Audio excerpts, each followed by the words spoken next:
ಸಮಸ್ತ ನಾಗರಿಕರಿಗೆ ನಮಸ್ಕಾರಗಳು.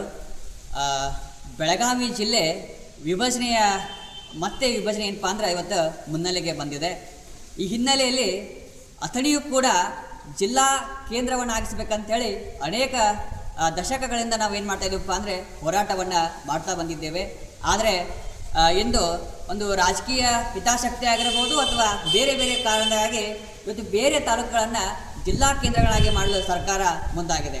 ಆದರೆ ಪ್ರಾದೇಶಿಕವಾಗಿ ನೋಡಿದಾಗ ಅಥಣಿ ಏನಪ್ಪ ಅಂದರೆ ಇವತ್ತು ಭೌಗೋಳಿಕವಾಗಿರ್ಬೋದು ಅಥವಾ ಜನಸಂಖ್ಯೆ ಆಗಿರ್ಬೋದು, ಆರ್ಥಿಕವಾಗಿರ್ಬೋದು ಮುಂದುವರೆದ ತಾಲೂಕು ಆಗಿದ್ರೂ ಕೂಡ ಜಿಲ್ಲಾ ಕೇಂದ್ರದಿಂದ ಭಾಳಷ್ಟು ಒಂದು ದೂರದ ತಾಲೂಕು ಅಥಣಿಯಾಗಿದೆ.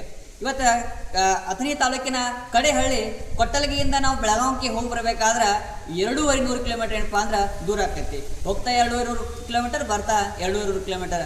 ಈ ರೀತಿ ಏನಪ್ಪ ಅಂದ್ರೆ ಹೋಗ್ಲಿಕ್ಕೆ 4 ತಾಸು, ಬರಕ್ಕೆ 4 ತಾಸು, ಒಂದು ದಿನದ ಸಮಯವನ್ನು ನಾವೆಲ್ಲ ಏನಪ್ಪ ಅಂದ್ರೆ ಪ್ರಯಾಣದೊಳಗನ ಕಳಿಬೇಕಾಗೈತಿ. ಸೊ ಈ ನಿಟ್ಟಿನೊಳಗೆ ಅಥಣಿಯನ್ನು ಜಿಲ್ಲಾ ಕೇಂದ್ರವನ್ನಾಗಿ ಮಾಡಿದ್ರಂದ್ರೆ ಈ ಭಾಗದ ಜನರಿಗೆ ಏನಪ್ಪ ಅಂದ್ರೆ ಸಾಕಷ್ಟು ಅನುಕೂಲಗಳ ಆಗಲಿವೆ. ಸೊ ಅದಕ್ಕಾಗಿ ನಾವೆಲ್ಲ ಅನೇಕ ಜನ ಅಥಣಿಯನ್ನು ಜಿಲ್ಲಾ ಕೇಂದ್ರವನ್ನು ಮಾಡಬೇಕು ಅಂಥೇಳಿ ಈಗಾಗಲೇ ಹೋರಾಟವನ್ನು ಮಾಡ್ತಾ ಬಂದಿದ್ದೇವೆ.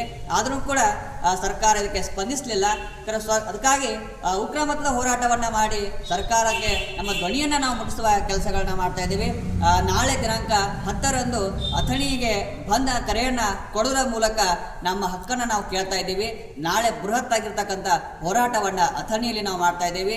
ಈ ಒಂದು ಹೋರಾಟಕ್ಕೆ ಅಥಣಿಯ ಎಲ್ಲ ಜನ, ಅಥಣಿಯ ಸುತ್ತಮುತ್ತಲಿನ ತಾಲೂಕಿನ ಜನ, ಪ್ರತಿಯೊಬ್ಬ ಪ್ರಜ್ಞಾವಂತ ನಾಗರಿಕ ಎಲ್ಲರೂ ಕೂಡ ಈ ಒಂದು ಹೋರಾಟಕ್ಕೆ ಶಕ್ತಿಯನ್ನು ತುಂಬಬೇಕಂತೇಳಿ ನಾನು ಈ ಮೂಲಕ ಅವರಲ್ಲಿ ವಿನಂತಿಸಿಕೊಳ್ತಾ ಇದ್ದೇನೆ.